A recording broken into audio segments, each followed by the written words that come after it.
Hello everybody, welcome to my channel if you're watching on YouTube. As many of you will know, I'm a very grateful psychotherapist and hypnotherapist, and my area of specialism and always growing expertise in this area that we're all learning so much about, still, is the area of narcissistic abuse, childhood trauma and family dysfunction. Now, if any of you relate to the topic today, then I invite you to listen a bit further, and please do share your comments and your experience if this is something familiar to you. I hope it's not, but if it is, then let's talk about it. So the topic today is conversations with a narcissistic parent, part 1, and I'm going to be doing a few of these over the week. So in this video today now, we're going to look at a very common experience that many of my clients will share with me about. It's a very difficult, a very distressing experience for many of my clients, and it's that feeling of being made to squirm. Now I know that word sounds a bit, I don't know, old-fashioned perhaps, but for me it kind of sums up exactly the feeling of what it's like when you're in conversation with a narcissistic parent. So let's explore this a bit more so we're all on the same page. So what is it like to be made to squirm? It is like shriveling up inside, to be intensely uncomfortable emotionally, to be triggered in a way that makes you crawl into a ball inside of yourself. And the thing about being made to squirm is that it's a silent suffering that takes place within you. However, it usually is detectable by others because of the sort of trauma response that we naturally go into. So we might sort of suddenly look like a deer in headlights, or we might tense up, or there might be we might shift in our seat, or something like that may give away that we're uncomfortable, that we are squirming. It's like being hit by an invisible dart that gets you in the tender part of your body, and you do everything possible to try to not flinch, but find yourself flinching nonetheless.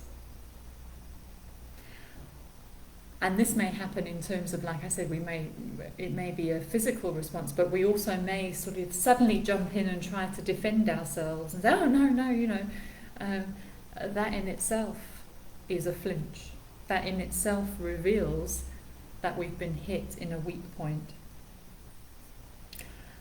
Now the thing is, why don't we want anybody to know that we've been hurt or that we're squirming? I mean, is that such a bad thing?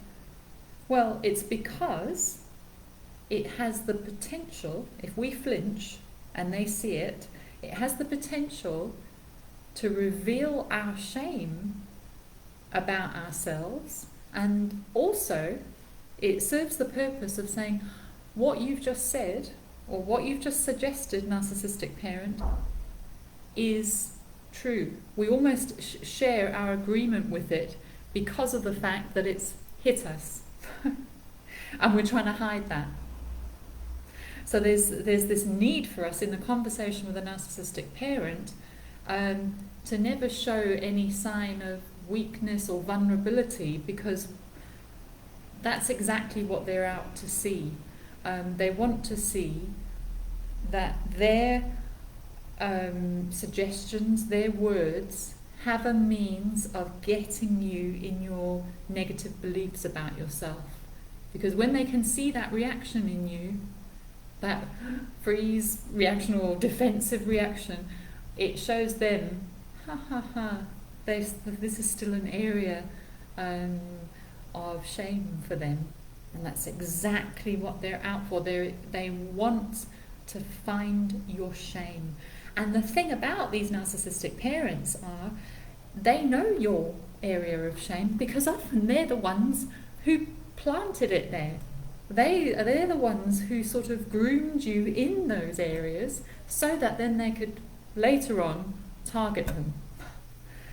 Anyway, I get a bit passionate about this topic because for me this is one of the worst forms of abuse. It really is like a silent missile that's sent out to cause pain in another human being. It's not on.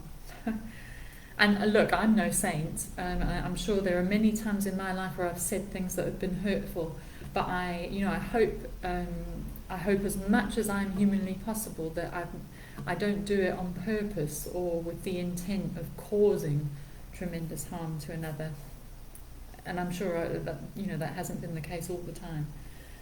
Okay, back to the topic at hand here.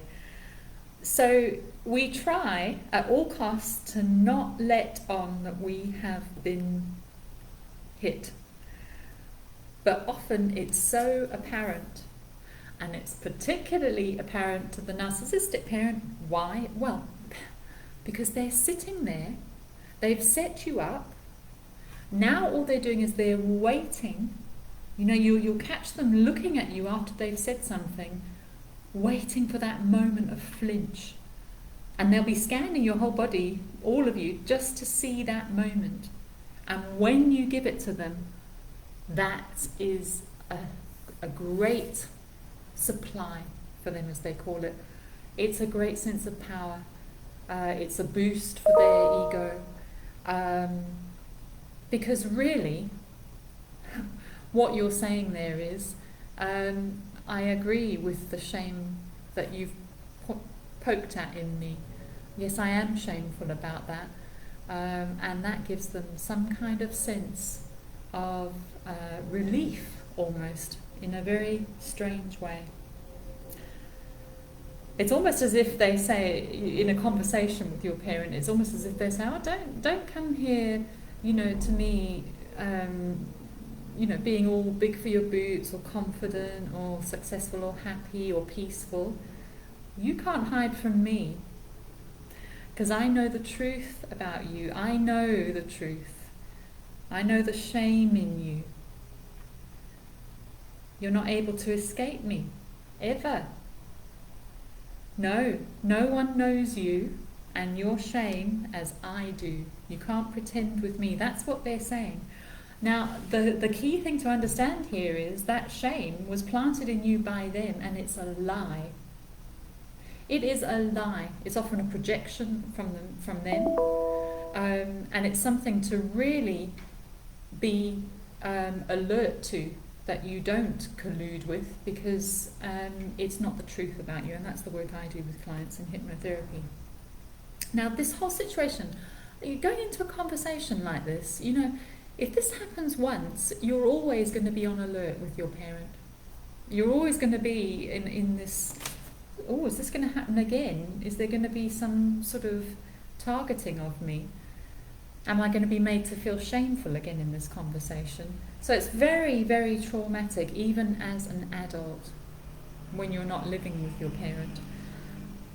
And it's especially traumatic because, when you finally realise that this is actually what's going on, that your own parent is trying to hurt you, that they're actually coming to the conversations and purposefully targeting your weak points, your shame points, on purpose, to make you feel pain, that they feel better when they see you feeling inadequate and in pain. That is such a difficult realization to come to. And it brings clients to the point, am I going to say yes to a relationship like this going forward? Am I okay with this? Putting myself in this situation where I get set up over and over again, and the other person's intention is to see me in despair, to destroy me, because that's what it's about, really. There's an underlying need to destroy you. And this is your parent. You know, it really is the most sad experience for many of my clients, because, you know, they come with really good, loving, wanting to be wonderful daughters and sons as adults, and they just can't be. They just can't be. And it gets to the point where they have to say, I'm done. I'm done with this. And that's where they either go no contact or choose limited contact, not out of punishment for the narcissistic parent, but out of a sign of respect for themselves and what they unfortunately have to do to keep themselves safe, and to take responsibility for themselves. So if you are done with honouring parents like this, well, I suggest, you know, first of all, if you are in conversation with them still, go prepared. Write down all your shame. Write down all the weaknesses that you feel you have that are shameful. And once you're able to know that, go to the conversation and then just wait and see what comes up. And almost be an observer. You know, oh, there's another, oh, she's trying the not married one. Oh, she's trying the, you know, overweight one, or the, you know, successful one, or the money one, or whatever it is. You just be alert and be prepared, so that you can bat those darts back, and give them straight back to whom they belong. But obviously, more than this, if you can really take the time, not that it takes a lot of time with me actually, you know, if you're up for it, come and do a deep dive into the subconscious on these shame beliefs that are active in you. We need to get them out because they are lies, and you don't want to be living the rest of your life still controlled subconsciously by the lies of your narcissistic parent. It's time to take back your life. It's time to save it, and to begin treating yourself with the respect, the dignity and the love that you've always deserved, but quite frankly have never had. Thanks everybody.